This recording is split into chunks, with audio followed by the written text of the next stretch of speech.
Hello, Adam. So I was thinking while I was watching your video that it was really interesting that you brought up the note taking because I have been to several different counselors and they always took notes.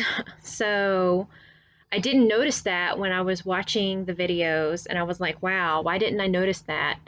Because when I think of a counselor, I do think of them taking notes because not only do they show it on TV, but I've also seen it in person.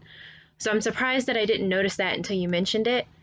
Um, I'm kind of wondering if it was just for the purpose of those videos. Now I also want to know the answer to the question that you asked. Um, I would think one thing I did notice was because they were not taking notes, it made them seem more personable because there was nothing between them and the other person. It seemed less closed off and like there was real conversation going. It was less just sitting here writing down everything that you're saying and may or may not really be listening or might just be doodling on my paper. So it made them seem more approachable and personable that they weren't taking notes than I think the counseling experiences that I've actually had.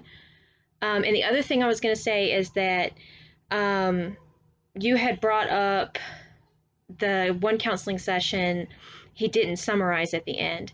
And I do think it's because we weren't seeing the end of a session. It was just a clip of the beginning of a session. And that's why he was asking so many questions. It was just like the beginning of a session where he was trying to gather all of the information. Um, but I thought he did do a good job at gathering all that information. He did a good job asking those questions and trying to close as many gaps as possible. But I really enjoyed your attention to detail, so good job.